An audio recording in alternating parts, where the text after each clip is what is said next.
You're listening to The Observing Eye. Pirate radio for the mind.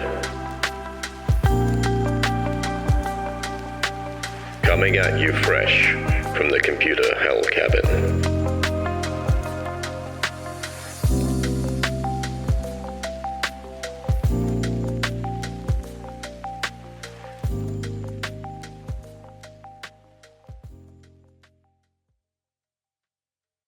Hello, you beautiful lot. It is Friday, the 16th of August, 2024, and you're listening to episode 77 of The Observing Eye, coming at you live from the computer hell cabin. Every week, we get psychological, philosophical, and all manner of introspective. I'm David, and this week we are going on a journey into the depths of the mind, courtesy of the psychologist Carl Jung. Now, before I begin this episode, I just want to apologize to all of my listeners for my absence last week. I was on holiday, having a little bit of a break over the summer, and I am back. Normal transmissions are resuming, and we will continue with our weekly cadence. But I realized I forgot to mention that last episode, that I wasn't going to be here. So, again, apologies for not showing up last Friday. But let's get into it.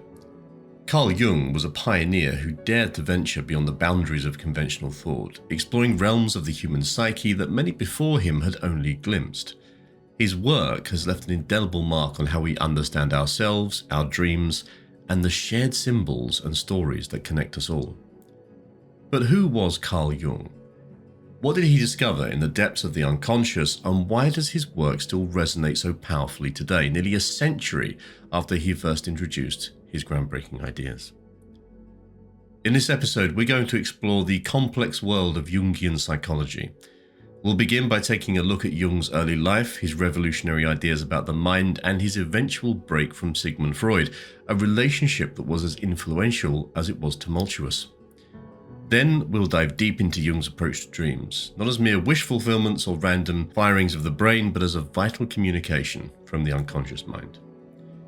We'll also explore one of Jung's most profound and enduring contributions, the concept of the collective unconscious.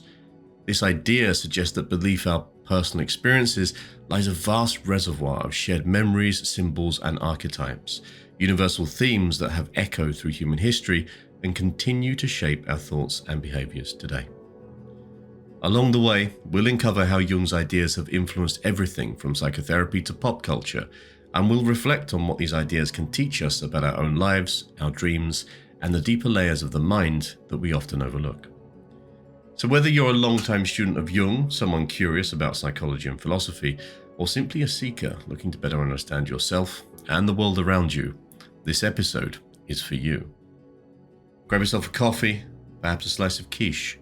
Settle in and join me as we unlock the unconscious with Carl Jung, exploring the mysterious world of dreams and the profound connections that bind us all through the collective psyche.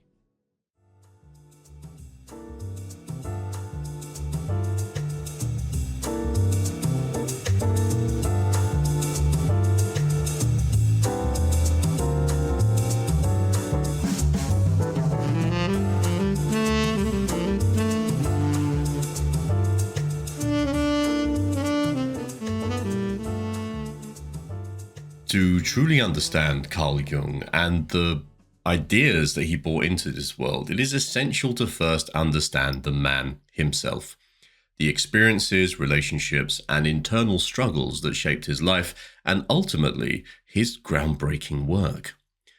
Jung was not just a brilliant thinker. He was a deeply introspective individual whose journey mirrors the psychological landscapes that he so meticulously mapped out. Carl Gustav Jung was born on July 26, 1875, in the small village of Kessville in the Swiss canton of Thurgau. His early life was marked by a tension between light and shadow, both in his external environment and within his own family. His father, Paul Jung, was a pastor in the Swiss Reformed Church, and his mother, Emily Preiswerk, was a woman of intense spirituality, prone to bouts of emotional instability and mystical experiences. That sounds like a standard Friday evening for me. This duality in his parents, one rooted in the rational and the other in the mystical, would hugely influence Jung's later work, where he constantly sought to reconcile the seen and the unseen, the conscious and the unconscious. Jung's childhood was a lonely one. He was the only surviving son, his siblings having died in infancy, and he often found solace in solitary play and introspection. He had a vivid imagination and spent much of his time exploring the natural world, where he felt a deep connection with the earth and the ancient history that it held. These early experiences of solitude and contemplation became the bedrock of his later explorations into the psyche. Jung was also a child of intense curiosity, but his academic journey was not without its challenges. Despite his deep interest in philosophy and literature, he initially struggled with school. It wasn't until his teenage years that he found his footing academically, discovering a passion for reading, particularly in subjects that delved into the mysteries of the human soul. He was especially drawn to the works of Goethe, Kant, and Schopenhauer, whose writings opened his mind to the complexities of human nature and the deeper questions of existence. In 1895, Jung entered the University of Basel to study medicine, but his true interest lay in the workings of the human mind rather than the body. His fascination with the mind led him to psychiatry, a field that was at the time still in its infancy and largely uncharted. After earning his medical degree, Jung began his psychiatric training at the Bergholzli, a renowned psychiatric hospital in Zurich. It was here that he encountered the work of Sigmund Freud, which would profoundly impact his early career. Jung's early work in psychiatry involved studying the phenomena of word association, a method that would later become a cornerstone of psychoanalysis. But it was his encounters with patients at the Bergholzli that deepened his understanding of the human psyche. He was particularly drawn to cases of schizophrenia and other psychoses, which he believed held the key to understanding the unconscious mind. It was during this period that Jung began to correspond with Freud, who was already an established figure in the field of psychology. The two men quickly formed a close intellectual bond, with Freud seeing Jung as his crown prince and the torchbearer of psychoanalysis. Jung, on the other hand, was fascinated by Freud's ideas, but also harbored doubts about the emphasis on sexuality as the primary driver of human behavior.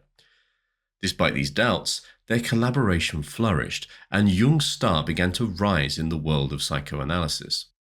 However, as Jung delved deeper into his own research and reflections, the intellectual rift between him and Freud began to widen. Jung's interests were increasingly drawn towards spirituality, mythology, and the collective aspects of the unconscious, areas that Freud regarded with skepticism. This divergence in their views eventually led to a painful split in 1913, a break that left Jung emotionally shattered, but also set him on the path to developing his own distinctive psychological theories. The years following his break with Freud were some of the most challenging in Jung's life. He entered a period of intense inner turmoil, which later he referred to as his confrontation with the unconscious. During this time, Jung withdrew from much of his professional work and embarked on a deep personal exploration, immersing himself in his dreams, fantasies, and visions. This period of crisis, which lasted for several years, was both terrifying and illuminating for Jung, leading him to some of his most profound insights about the psyche. One of the most significant outcomes of this period was the creation of the Red Book, a private journal in which Jung recorded his visions, dreams, and reflections. This work remained unpublished for many years, but it offers a vivid glimpse into Jung's inner world and the psychological struggles that he endured. It was through this intense personal exploration that Jung developed many of the ideas that would later become central to his psychological theories, including the concepts of archetypes, the collective unconscious, and the process of individuation. Despite the inner chaos of these years, Jung emerged from this period with a renewed sense of purpose and a deeper understanding of the human mind. He resumed his professional work with a new vigor, and his ideas began to attract a following of students and colleagues who were intrigued by his unique approach to psychology. Jung's fame grew, and he became a sought-after lecturer and writer, traveling extensively and engaging with scholars, artists, and thinkers from around the world. In his personal life, Jung was a man of contradictions. He was a devoted husband and father, marrying Emma Rauschenbach in 1903 and raising 5 children with her. Yet he also had a number of extramarital relationships, most notably with his former patient and later collaborator, Tony Wolff, who played a significant role in both his work and his life. These relationships were complex and often fraught, reflecting the tension between Jung's deep emotional needs and his intellectual pursuits. Jung was also a man of diverse interests, deeply engaged with art, alchemy, astrology, and even the paranormal. He spent much of his later life at his home in Bollingen, a tower he built by hand on the shores of Lake Zurich. This retreat became a sanctuary for Jung, a place where he could immerse himself in his thoughts, engage in creative work, and reconnect with nature. The Tower of Bollingen was not just a home, but a symbolic expression of Jung's inner journey, a place where he could explore the depths of his own soul and the mysteries of the universe. Carl Jung continued to write and teach until his death in 1961 at the age of 85. His legacy is vast, and his influence extends far beyond the field of psychology, touching literature, art, religion, and philosophy. Jung was a man who sought to understand the depths of the human soul, and in doing so, he provided us with a map of the psyche that continues to guide seekers, scholars, and therapists to this day. Here was a man who was as much a seeker as a scientist, driven by a profound need to understand and unify the mysteries of the mind and the soul.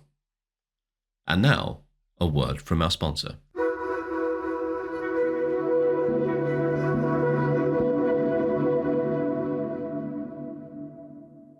This episode is sponsored by Athletic Greens. No, it's not at all, actually. It's sponsored by me and my book, which is out on Amazon, and you can purchase it as a paperback or on the Kindle, and it sits very much alongside this podcast. So if you're interested in philosophy and psychology and ways that these ideas can be applied to our lives in general, then the book is a really great place to get some theory and some practical applications of it. The premise of the book, we go through a few different scenarios. We talk about authenticity, about gratitude, about letting go of stuff. And there's a lot of stoicism, there's some Buddhism in there, there's all sorts of philosophy and theology that covers this stuff. And the end point of it is for you to be able to reflect upon yourself and whether you are living according to how you would want to live organically, or whether you've adopted all of these frameworks and ideas that come from the external. God knows there's enough of those that hit us every day. So if you're interested in the podcast, if you're interested in that sort of thing, some philosophy, some psychology, and some actual uses of them in day-to-day living, then go and buy my book on Amazon. You have to just search The Observing Eye, or I will put a link in the show notes for you to go and have a look at that as well. And I'm hoping that you will find it useful. So yeah, go buy my book. Subliminal messaging. Buy my book. You will buy it.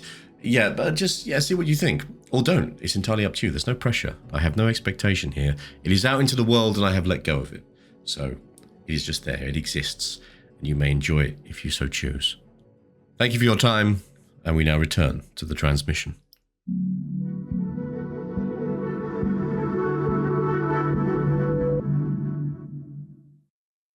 In this section, we're going to explore some of the core concepts of Jungian psychology, which at its heart offers a roadmap for navigating the mysteries and complexities of our own psyche. So let's start by laying out the landscape of the mind as Jung saw it. Carl Jung's psychology revolves around the idea of the psyche, a term he used to describe the totality of the human mind, both conscious and unconscious. For Jung, the psyche wasn't just the mind in a cognitive sense, but a broader entity encompassing our thoughts, emotions, memories, and even the dreams that bubble up from the depths of our unconscious. Jung believed that understanding the psyche was crucial to understanding ourselves as individuals. He divided the psyche into three main components: the ego, the personal unconscious, and the collective unconscious. Let's start with the ego. The ego, in Jungian terms, is our conscious mind, what we usually think of as I or me. It's the part of our psyche that deals with everyday awareness, our sense of identity, and our interactions with the outside world. The ego is responsible for our thoughts, our decisions, and the way we perceive reality. However, Jung was careful to point out that the ego, while important, is only a small part of the total psyche. The ego is like the tip of an iceberg. It's what's visible and accessible, but there's much more hidden beneath the surface. This brings us to the next part of the psyche, the personal unconscious. The personal unconscious is a reservoir of all our experiences, thoughts, and memories that have been forgotten or repressed.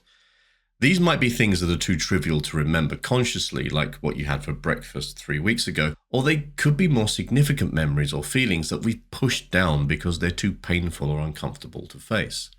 In Jung's view, the personal unconscious is unique to each individual. It's shaped by our personal experiences and life history. However, it's not just a passive storage area. The personal unconscious is dynamic. It influences our behavior, dreams, and emotions, often without us even realizing it. For example, a person might have a phobia of something without knowing the exact cause, where this phobia could actually stem from a forgotten or repressed experience stored in the personal unconscious. One of the key elements within the personal unconscious is the complex. Complexes are clusters of related emotions, memories, perceptions, and wishes centered around a common theme. For example, someone with an inferiority complex might unconsciously interpret situations in ways that reinforce their feelings of inadequacy, even when no one else sees them that way. These complexes can have a powerful effect on how we see ourselves and how we behave. Now, moving beyond the personal unconscious, we enter the realm of the collective unconscious, one of Jung's most groundbreaking and controversial ideas. Unlike the personal unconscious, which is unique to each person, the collective unconscious is shared by all human beings. It's a kind of inherited psychological framework that shapes our understanding of the world and ourselves. The collective unconscious is populated by what Jung called archetypes, universal primordial symbols and patterns that have existed throughout human history. These archetypes are the same across cultures and epochs, reflecting the shared experiences of the human race. They manifest in myths, dreams, and even in our daily lives, influencing our behavior and our perceptions. Some of the most notable archetypes would include things like the shadow, which represents the darker, often hidden aspects of our personality, the traits and desires we don't like to acknowledge in ourselves. While the shadow can be disturbing, it's also a source of creativity and strength if we learn to integrate it. Then we have the anima and the animus. The anima is the feminine aspect within the male psyche, while the animus is the masculine aspect within the female psyche. Jung believed that each person carries within them elements of the opposite gender, and integrating these aspects is crucial for psychological balance. We have the wise old man, which represents wisdom, guidance, and knowledge, often appearing in dreams or stories as a mentor figure. And then the hero, a symbol of the quest for individuation and self-fulfillment. The hero embarks on a journey of trials and transformation, much like the process of personal growth in Jungian psychology. These archetypes are not fully conscious, but influence us from the depths of the collective unconscious, guiding our behaviors and our aspirations and even our cultural expressions. And then finally, we come to the concept of the self, which in Jungian psychology represents the totality of the psyche. The self is the central, unifying force in our psyche that seeks to bring the conscious and unconscious parts of our mind into harmony. It's the true center of our being, encompassing not just our conscious ego, but also our unconscious mind, our personal history, and our potential for growth. Jung believed that the ultimate goal of life is individuation, a process of integrating the different parts of the psyche to become a whole, balanced individual. This involves bringing unconscious elements into consciousness, recognizing and integrating the shadow, understanding the influence of the collective unconscious, and ultimately aligning the ego with the self. Individuation is not just about personal development, it's a spiritual journey that leads to a deeper understanding of oneself and one's place in the world. It's about becoming who you truly are, beyond the roles and masks we often wear in our daily lives. So to summarize this section, Jungian psychology presents a very rich and complex view of the human mind. It's a psychology that goes beyond the conscious ego to explore the vast and often mysterious realms of the personal and collective unconscious. But by understanding these concepts, the psyche, the ego, the personal unconscious, the collective unconscious, and the self, we can begin to grasp the depth of Jung's vision and perhaps gain some more insights into our own inner worlds.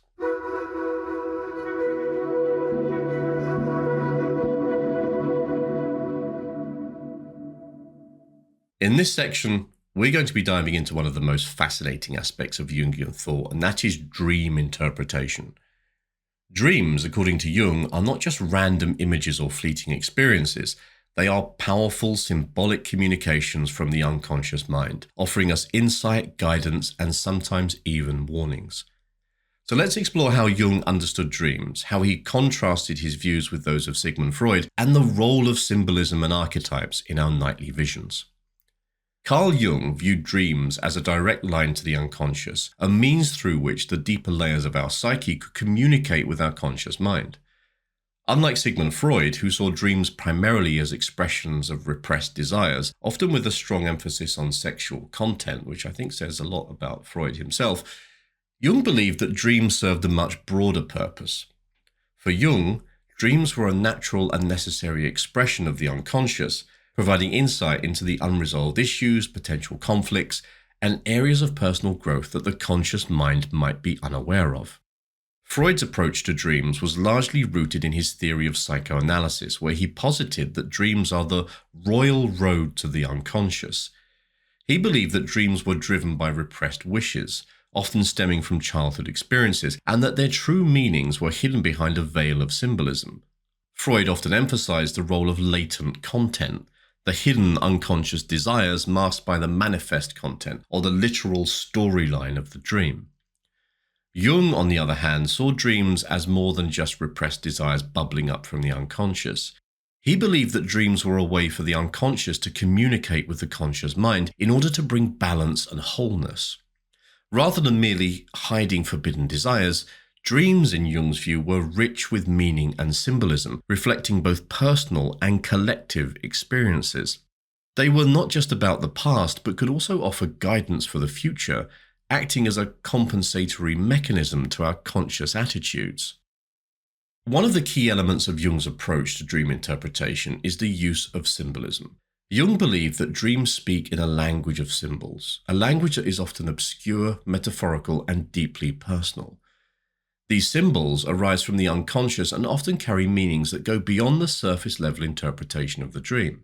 For instance, water in a dream might symbolize the unconscious itself, reflecting the unknown depths of the psyche. A house could represent the self, with different rooms indicating different aspects of the personality. Climbing a mountain might symbolize a struggle for self-realization or the pursuit of higher knowledge. These symbols are not arbitrary. They are deeply rooted in the psyche and often carry universal meanings that can be recognized across different cultures and times. However, Jung also emphasized that while some symbols might have universal meanings, the specific interpretation of a symbol in a dream is highly individual. The meaning of a symbol can vary greatly depending on the dreamer's personal context, emotional state, and life circumstances. For example, a snake might symbolize fear and danger for one person, but for another it could represent transformation and healing. Jung encouraged a process of active engagement with these symbols. He developed a technique called active imagination, where the dreamer would consciously interact with the dream symbols, exploring their meanings and significance in greater depth. This process could lead to greater self-awareness and personal growth, as it allowed individuals to integrate unconscious material into their conscious understanding. Another critical aspect of Jungian dream interpretation is the presence of archetypes in dreams. As we discussed earlier, archetypes are universal primordial symbols that reside in the collective unconscious, a shared layer of the psyche that connects all human beings. These archetypes often appear in dreams, reflecting universal themes and challenges that resonate on a deep, almost instinctual level. For example, encountering a shadow figure in a dream might indicate that the dreamer is confronting aspects of themselves that they have repressed or denied. This could be anything from anger and jealousy to creativity and ambition, parts of the self that the conscious mind has pushed away. By acknowledging and integrating these shadow elements, the dreamer can achieve greater psychological balance and personal growth. Similarly, dreaming of the hero's journey might reflect the dreamer's own path towards individuation, the process of becoming more fully oneself by integrating different aspects of the psyche. The challenges, allies, and obstacles encountered in the dream might mirror the dreamer's real-life struggles and opportunities for growth. Jung believed that recognizing these archetypal patterns in dreams could lead to profound self-understanding. By identifying the archetypes at play, the dreamer could gain insight into their personal challenges and the broader human experience they are part of. This recognition could also help the dreamer to tap into the wisdom of the collective unconscious, drawing on the deep reservoir of human knowledge and experience to navigate their own life. In sum, Carl Jung's approach to dream interpretation offers a symbolic exploration of the unconscious mind. Unlike Freud, who viewed dreams largely as expressions of repressed desires, Jung saw dreams as a vital communication from the unconscious, a way for the psyche to bring important issues to the dreamer's attention. Through the symbolic language of dreams and the presence of archetypal figures, Jung believed that we could gain insight into our personal struggles, our deepest desires, and even our potential for growth and transformation. By engaging with our dreams, not just as random occurrences, but as meaningful messages, we can embark on a journey of self-discovery and individuation. Dreams in Jungian psychology are not just to be interpreted. They are to be lived, explored, and integrated into our conscious lives. They offer a mirror to our soul, reflecting both our individual experiences and the shared heritage of humanity.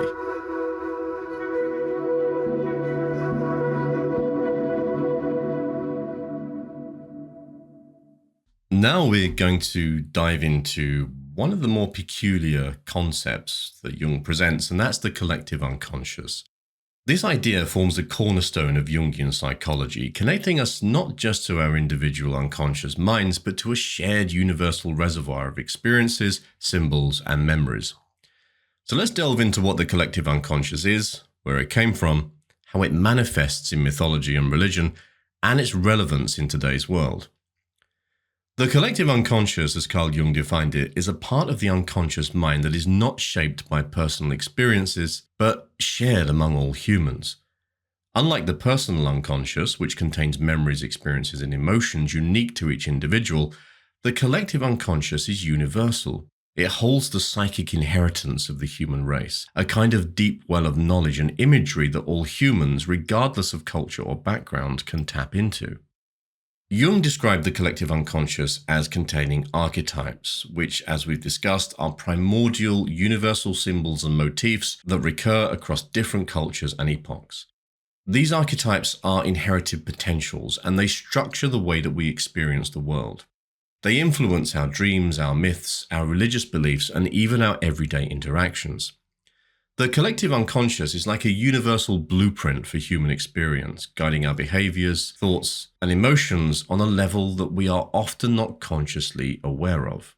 Jung's concept of the collective unconscious didn't emerge in isolation. It was a product of years of study, observation, and synthesis.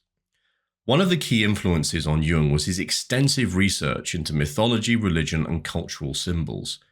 Jung noticed that certain themes and symbols appeared again and again in the myths, religious stories, and artistic expressions of various cultures, even though separated by vast distances with no historical contact.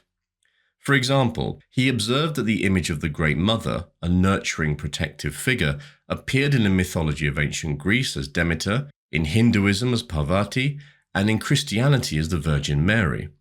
Similarly, the hero's journey, a narrative structure where a hero undergoes trials, gains wisdom, and returns transformed, was found in countless cultures, from the ancient Sumerian epic of Gilgamesh to the stories of King Arthur. Jung also drew on his clinical experience as a psychiatrist. He noticed that his patients, despite coming from diverse backgrounds, often dreamed in symbols that bore striking resemblances to these mythological themes. This observation led him to believe that these symbols and motifs weren't just learned from culture or society, they were innate, part of a deeper layer of the psyche that all humans shared. This insight was bolstered by Jung's studies of religious practices and symbols, where he found that even the most isolated cultures seemed to share certain spiritual concepts, such as the ideas of gods, creation myths, and the afterlife. Jung concluded that these recurring patterns couldn't be mere coincidence. They pointed to a collective, inherited aspect of the human psyche that transcended individual experience. The collective unconscious manifests most clearly in the myths, religions, and cultural symbols that have shaped human history. These manifestations are not random. They resonate with individuals on a deep psychological level because they reflect universal human experiences and concerns. Take, for example, the archetype of the shadow, the dark hidden aspects of our personality that we often refuse to acknowledge. This archetype appears in myths and religious stories worldwide. In Christianity, the shadow can be seen in the concept of the devil or the fallen angel, representing the parts of the self that are cast out or denied. In Hinduism, the demon Ravana from the Ramayana embodies the destructive aspects of desire and ego. Another powerful archetype is the trickster, a figure who defies norms, challenges the status quo, and often brings about change through cunning and deceit. The trickster appears as Loki in Norse mythology, Hermes in Greek mythology, and Coyote in Native American traditions. These stories, while culturally distinct, resonate because they speak to a universal aspect of the human experience, the need to question, to rebel, and to find new ways of being. The hero archetype, as mentioned earlier, is perhaps the most universally recognized. From the ancient stories of Hercules and Odysseus to modern-day superheroes like Superman and Wonder Woman, the hero's journey is a narrative that speaks to the deep-seated human desire for growth, self-discovery, and transformation. The hero's battles and triumphs are symbolic of our own struggles to overcome challenges, find meaning, and achieve wholeness. These archetypes and symbols resonate so deeply because they are not just stories. They are reflections of the collective unconscious. They mirror our deepest fears, hopes, desires, and conflicts. When we engage with these stories, whether through religion, literature, or even movies, we are tapping into the collective unconscious and connecting with a universal aspect of our humanity. So what does the concept of the collective unconscious mean for us today? While we might not consciously think in terms of archetypes and ancient myths, the influence of the collective unconscious is still very much alive in modern society. One of the most significant ways the collective unconscious manifests in contemporary culture is through popular media, films, television shows, and social media. Take the enduring popularity of superhero movies, for example. Marvel has been rinsing it for years. These films are modern retellings of the hero's journey, where characters undergo trials, face their shadow, and strive for individuation or self-realization. The widespread appeal of these stories isn't just about entertainment. It's because they resonate with the archetypal patterns embedded in the collective unconscious. The collective unconscious also plays a role in shaping cultural trends. Consider how certain symbols or ideas suddenly seem to gain prominence in society, often across different parts of the world. This could be the resurgence of interest in ancient mythologies, the popularity of dystopian narratives, or the global rise of movements advocating for social justice.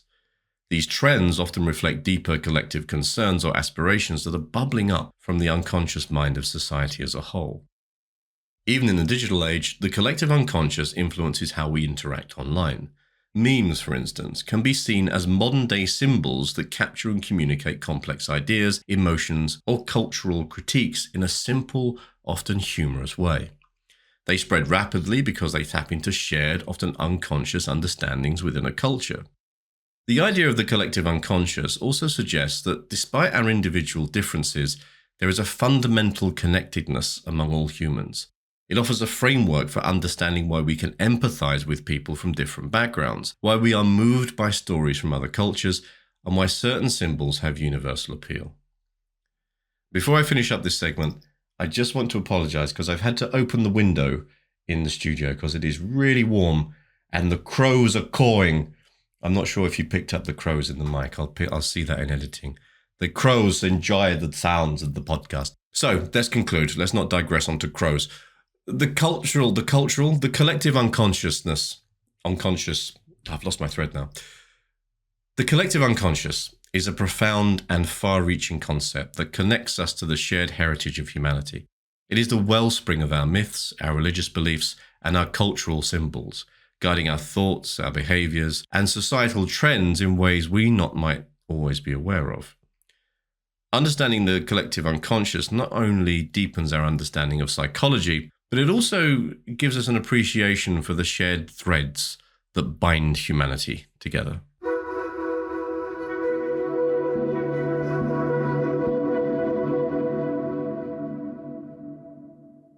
So far, then, I've given you a fairly decent overview of Jungian psychology, of the archetypes, of the collective unconscious, and things like dream interpretation. But in order to make this balanced, I want to explore some of the criticisms and controversies that have been leveled against Jung's theories. I also want to go into Jung's responses to these criticisms because he was not shy about arguing his case, and look at how his ideas have been received over time by both the psychological and philosophical communities. So obviously, Jung's work has had a huge impact on psychology, philosophy, and the broader cultural landscape, but it hasn't been without its detractors. One of the most significant areas of criticism revolves around the scientific validity of his theories, particularly this idea of the collective unconscious.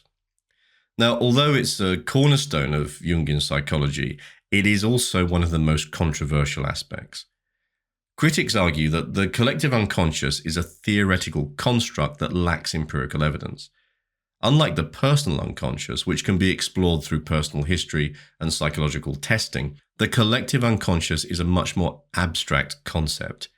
It posits the existence of shared memories and archetypes that are universal to all human beings, but these elements are difficult, if not impossible, to measure scientifically. One of the main challenges is that the collective unconscious, by its very nature, is inaccessible to direct observation. Archetypes, while compelling as ideas, cannot be pinpointed in the brain, and their universality cannot be conclusively proven.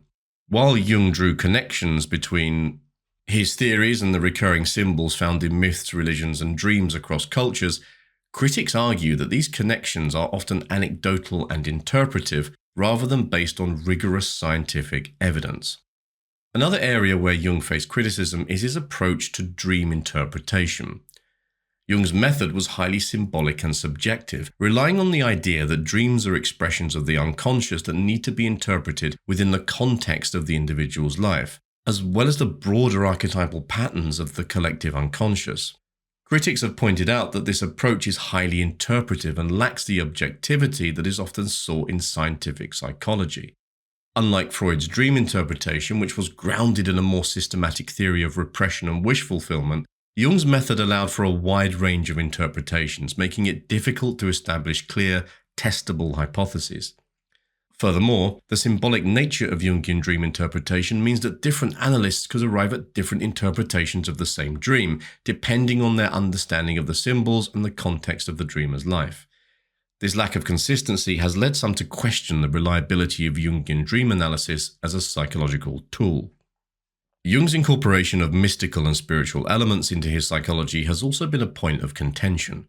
His exploration of alchemy, astrology, and Eastern religions, while groundbreaking in terms of broadening the scope of psychological inquiry, has been criticized by veering too far into the realm of mysticism and esotericism. Some argue that the aspect of Jung's work makes it difficult to distinguish between psychology and metaphysical speculation, which can undermine the credibility of his theories in the eyes of the scientific community. Despite these criticisms, Jung was very happy to defend his ideas. He was well aware of the challenges posed by his theories and responded to them in several ways. Regarding the collective unconscious, Jung acknowledged that his theory was difficult to prove by conventional scientific standards. However, he argued that psychology as a science of the mind must sometimes deal with phenomena that are not easily quantifiable or observable in the same way as physical phenomena. He suggested that the existence of the collective unconscious could be inferred from the patterns of symbols and motifs that consistently appeared in dreams, myths, and artistic expressions across different cultures and eras. Jung believed that the universality of these symbols and archetypes pointed to a common psychological foundation shared by all humans.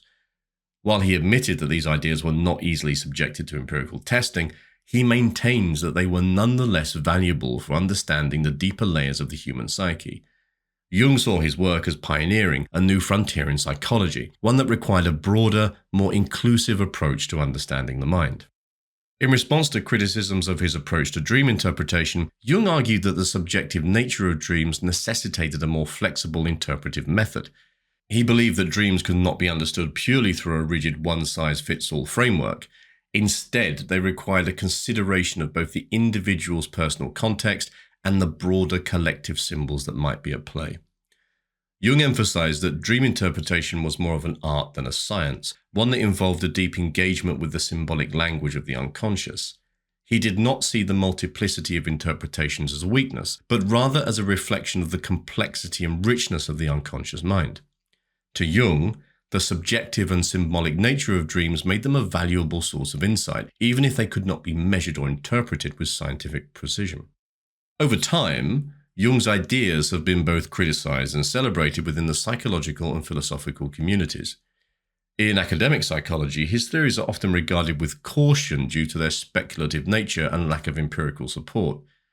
However, Jung's work has found a more receptive audience in areas like depth psychology, humanistic psychology, and transpersonal psychology, where there is a greater emphasis on the qualitative and experiential aspects of the human mind. And now the gulls have started. The gulls have started serenading. Philosophically, Jung's ideas have influenced existentialism, phenomenology, and even certain strands of postmodern thought. His emphasis on the subjective experience and the integration of the unconscious has resonated with thinkers who are interested in exploring the complexities of human existence beyond the constraints of empirical science. That was a mouthful. In recent years, there has been a resurgence of interest in Jung's work, particularly in the fields of mythology, religious studies, and cultural analysis. Scholars and practitioners in these areas have found value in Jung's exploration of symbols, archetypes, and the collective unconscious as tools for understanding cultural phenomena, religious experiences, and the psychological dimensions of storytelling. While Carl Jung's theories have faced significant criticism, particularly in terms of their scientific validation and interpretive nature, they have also inspired a profound and lasting impact on psychology, philosophy, and beyond. Jung's work challenges us to look beyond the purely empirical and to consider the deeper, often mysterious forces that shape our inner lives and our collective experience. His responses to criticism reflect his belief that psychology must be willing to explore the unknown and the intangible in order to fully understand the human mind.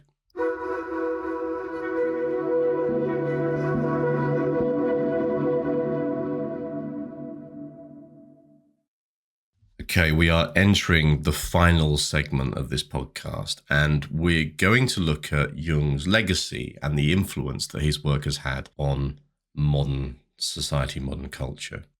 And we're going to look at how you can gain a deeper understanding of yourself and your dreams and your connection to the collective unconscious by using some of these Jungian concepts that we've talked about. So Jung's theories, while often abstract and complex, do actually offer practical tools that can be used to navigate the intricacies of the human psyche. And we're going to start with a technique that can be quite transformative, which is dream analysis. Now, bear with me here. Don't nope out. Don't unsubscribe yet. It sort of gets interesting. Now, as we've discussed, Jung viewed dreams as a powerful means of communication between the conscious mind and the unconscious. To apply Jungian dream analysis in your own life, you can start by keeping a dream journal, if you can remember them. Now, each morning, try to write down your dreams as soon as you wake up, capturing as much detail as possible, because we all know they evaporate within about 30 seconds. And of course, don't worry if your dreams seem fragmented or nonsensical, because, who has sensible dreams? Jung believed that even the most bizarre dreams contain valuable insights. So, if you dream that you are an aubergine hanging from a washing line above a pit of Cornish pasties, that is fine because there is some symbolism in there somewhere. Now, once you've recorded your dream, take some time to reflect on the symbols and themes that stand out. Ask yourself, what emotions did the dream evoke? Are there any recurring images or scenarios? For example, if you dream of water, it might symbolize the unconscious mind or emotions that are just below the surface. If you dream of a journey, it could represent a process of personal growth or transformation. It's important to remember that the meanings of these symbols can be and will be deeply personal. While certain symbols might have universal interpretations, their significance can vary depending upon your own unique experiences and current life circumstances. Engaging with your dreams in this way can help you to uncover unseen aspects of yourself, resolve internal conflicts. I was going to say external conflicts, so not very good for that, and gain clarity on challenges that you're facing. Another practical application of Jungian psychology is the exploration of personal archetypes. Archetypes are universal patterns that reside in the collective unconscious, but they also manifest in our individual psyches and sort of influence how we behave and how we perceive the world and interact with what's going on around us. To explore our own archetypes, we can start by reflecting on the characters and roles that resonate most with us in stories, films, or even in our day-to-day lives. Are you drawn to the hero's journey, the wise old man or woman, the shadow, or perhaps the trickster? These preferences might reveal which archetypes are most active in your psyche. Now, once you've identified an archetype that seems significant, you can consider how it manifests in your life. For example, if you identify with the hero archetype, you might find yourself drawn to challenges, seeking out personal quests, or feeling a strong desire to overcome obstacles. On the other hand, if the shadow archetype is prominent, you might be dealing with parts of yourself that you've suppressed or denied, such as anger, fear, or envy. Exploring these archetypes can lead to a greater self-awareness and help us to understand the deeper motivations behind our actions. It can also help to guide us in making decisions that align more closely with our authentic selves. And if you go and buy my book, there's all sorts of things around aligning ourselves with our authentic self. Just dropping that in there, in case you missed it earlier. Now, talking about archetypes, I want to share with you the one that most resonates with me. So I tend to fluctuate between two, I believe, and that is the creator, otherwise known as the artist or the inventor, and the magician, or like the alchemist. So the creator obviously represents creativity, innovation, a drive to bring new ideas or solutions into existence, is motivated by the desire to express oneself. So that's very much, there's a big part of my motivation is to just create things for the sake of creating them because I enjoy it. It's a real cathartic process to create. Even doing things like this, it's effort, but there is not a single moment where I feel stressed or resentful of doing it. It is a wonderful expression, and I get a lot from that. And then, of course, the magician, and they represent transformation, insight, and the ability to influence the world through knowledge and also understanding of unseen forces, which I'm not really going to put that against myself. But, again, this podcast, influencing the world through knowledge, trying to get some information out there to help people with their thinking, to give them new ideas, to give them insights into stuff, and to transform the way that people think. I think that's partly why I went into doing therapy work. And trained as a therapist is to try and help give people transformation through insight. I feel like that's the motivation. That's where my self-awareness has got me. I don't feel like I'm a caregiver because my motivation is, I don't know, it doesn't feel like that's the right motivation. I got to be honest, I'm quite self-centric in that sense. I value my time and I'm very precious about the use of my time. So I don't think the caregiver is so much me, more the magician and the creator. Those are my two main archetypes. But go and have a look. Go and see which archetypes you fit into. And I'm not talking necessarily about because you'll see Jungian personality types. You'll see like Int J and all the other sort of stuff. I'm not referring to that, although it's interesting to go and look at those.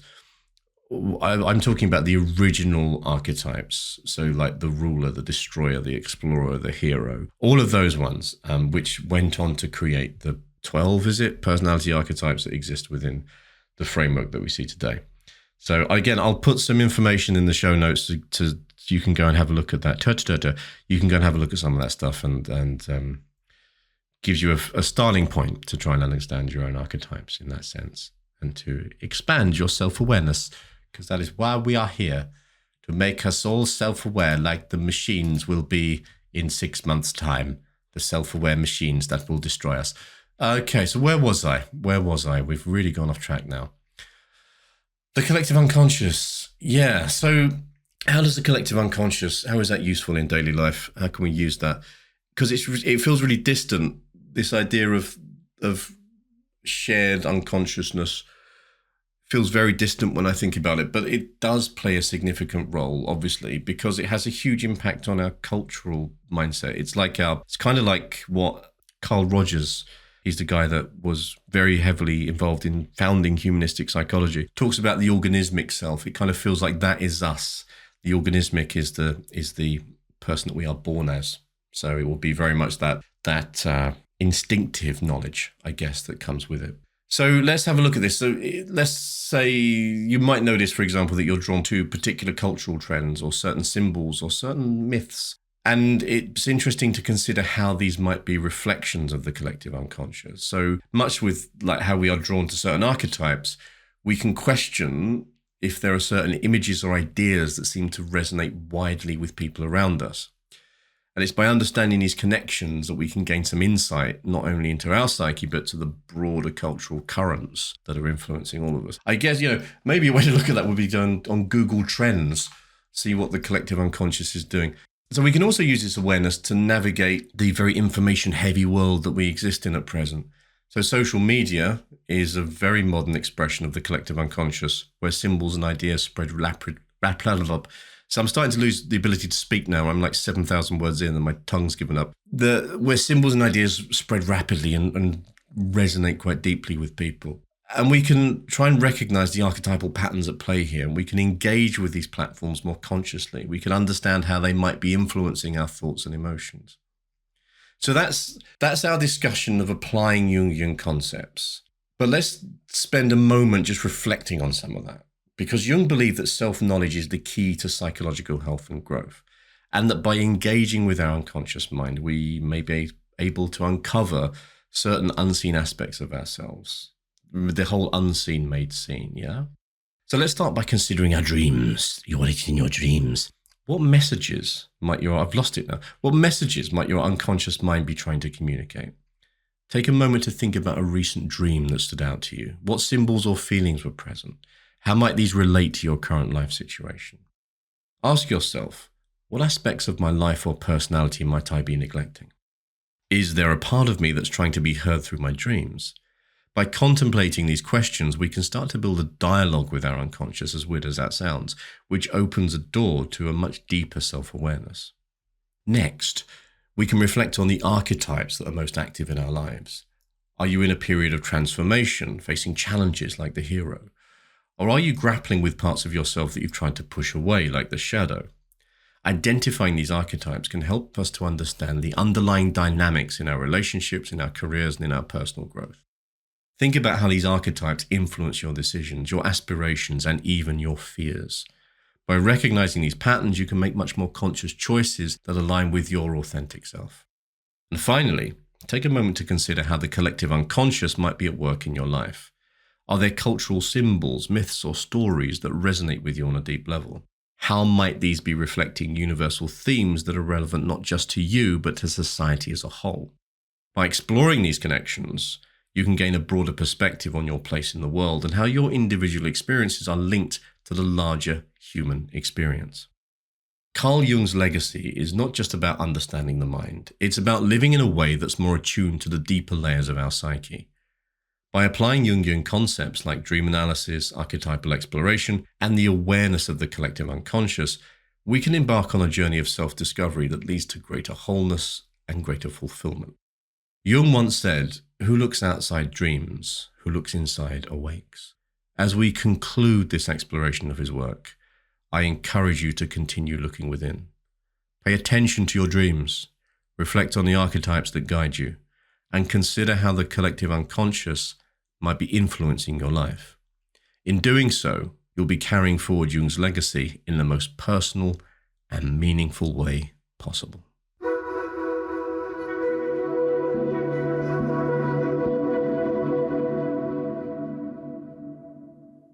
And that, ladies and gentlemen, is all I have to say on the subject of Carl Jung and Jungian philosophy. And now the plane. Hey boss, the plane. The plane. I have to have the windows open, it's too warm. Okay, let's take a moment to reflect on what we've explored in our journey into the mind of Carl Jung. So we've delved into the depths of the psyche, we've explored the rich symbolism of our dreams, we've connected with the universal patterns of the collective unconscious. We've also faced the criticisms and controversies that have surrounded Jung's work and considered how his ideas continue to resonate in modern life. We've explored how Jung viewed dreams as a dialogue between our conscious and unconscious, a conversation that can reveal hidden truths and guide us towards greater self-awareness. We also discussed how archetypes like the hero, the shadow, and the wise old man play out in our lives, shaping our behaviors and influencing the stories we tell about ourselves and our world. And while Jung's theories have faced their share of criticism, we've seen that his ideas continue to inspire, challenge, and offer insights into the human experience. Whether through dream analysis, the exploration of personal archetypes, or the recognition of collective patterns in culture, Jung's legacy invites us to look deeper, to question, and to seek out the hidden layers of meaning in our lives. One of the most powerful aspects of Jung's work is the way it bridges the personal and the universal. Through his concept of individuation, Jung showed us that the path to becoming whole is deeply personal, yet it's a journey we all share in some form. By engaging with our dreams, understanding our archetypes, and recognizing the influence of the collective unconscious, we connect not just with our own psyche, but with the shared human experience. While we each have our unique struggles, desires, and fears, we are also part of something much larger. The symbols and stories that speak to us as individuals are often the same ones that have resonated with humanity for centuries, across cultures and generations. In this way, Jung's work helps us to see the interconnectedness of all people and the common threads that run through our lives. I'm fading fast, people. Let's get this done. Remember, Jung believed that understanding ourselves is a lifelong process, one that requires patience, curiosity, and a willingness to face the unknown. So, as you go about your life, stay open to the messages from your unconscious, and don't be afraid to delve into the deeper aspects of your psyche. Who knows what insights and revelations await you? Thank you for joining me on this exploration of Carl Jung's work. I hope that you found it interesting and enlightening and maybe even a little thought-provoking.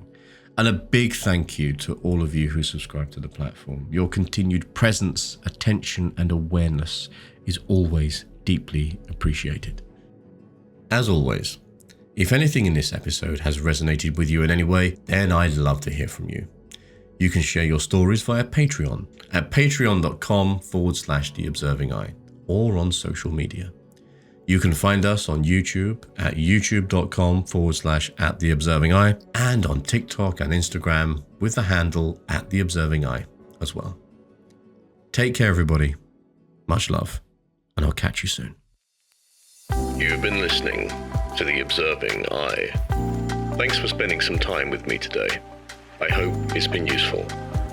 And if you're interested in any more of my writing or work around psychology, philosophy, and general day-to-day living, please go and take a look at my Substack, which is theobservingeye.com.